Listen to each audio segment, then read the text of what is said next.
Welcome to Eureka YouTube channel. For today's tutorial, we will be discussing on how to apply for BR Form 2303 or the Certificate of Registration version 2019. Ito na po yung pinaka-latest as of June 2022. Dati po na-discuss ko na sa previous tutorial ko kung ano po yung itsura at saka yung content ng BR Form 2303, which is ito po yon. So this tutorial hindi ko po ito itatakal, kundi ang aking i-discuss is kung paano po tayo makakapag-apply ng bagong Certificate of Registration or magpapa-update tayo. I-replace na natin yung old one na existing sa atin. Okay, so ito pong COR na to, pwede kang kumuha ng online appointment kung ikaw ay malayo ka or busy ka or you just want to avoid the hassle of pipila doon ng mahaba or pupunta ka ng maaga para lang makakuha ng slot at ma-accommodate ka within the day. So ito yung advantage na meron tayong online appointment. Ito naman pong online appointment on how to secure an online appointment, I will be discussing that on my next tutorial. But for now, I will concentrate here on how are we going to apply for a COR.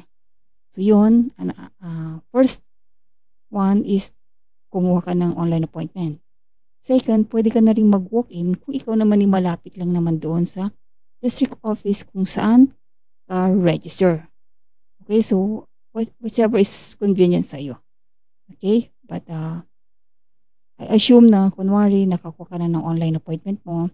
So ito na po yung mga requirements naman. Kasi dapat kompleto yung requirements mo bago ka pumunta doon para hindi masayang yung oras mo, yung pagod mo at syempre yung pera sa pagpunta doon na wala din namang mangyayari. Okay? So make sure na kompleto itong mga requirements na to. Sometimes, different district office na nagbavari yung mga requirements nila. But I will give you the most basic one. Okay, so updating of BR Certificate of Registration. Here are the checklist of documentary requirements. Of course, kailangan mong fill upan yung BIR Form 1905. Dapat completely filled up ito. And, of course, kailangan mong isurrender yung original COR kasi papalitan na ito ni BIR. In the case of na-lost ito, kailangan mo ng affidavit of loss pa rin.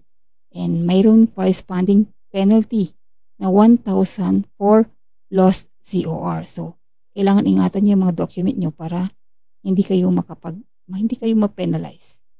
Okay?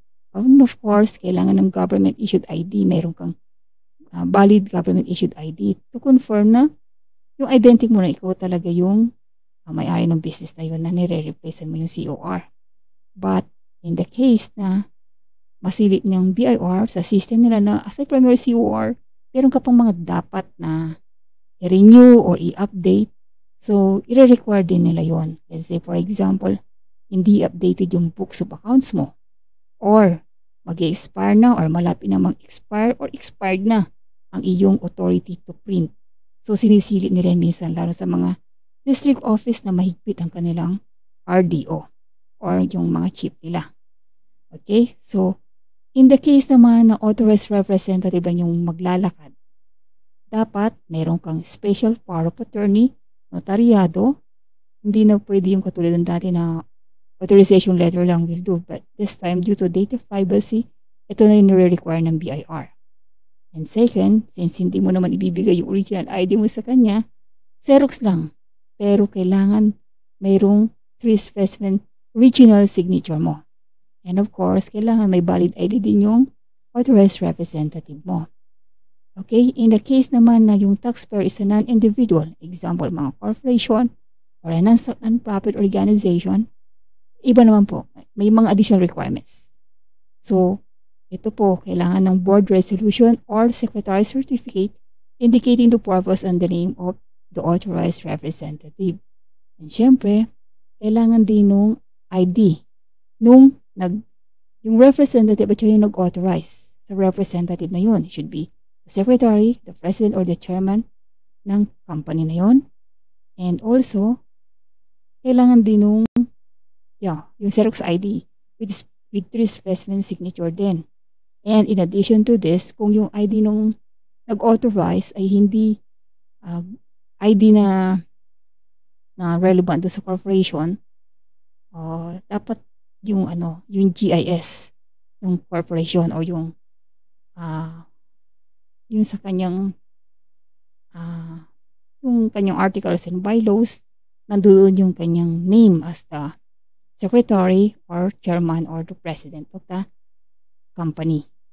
So ayun, those are the requirements, essential requirements para ma-process yung gusto nyo i-process sa BIR, which is yung updating of BIR certificate of registration. May binabayaran ito na 100 pesos na certification fee and 30 pesos na doc stamp. But I don't know, dahil may bago ng system ng BIR, yung tinatawag na IRIS na. I don't know kung nire-record pa nila ng certification fee. Baka yung doc stamp na lang. Okay, so this is all for now. And sa next tutorial ko, ipapakita ko naman sa inyo kung paano kumuha ng online appointment.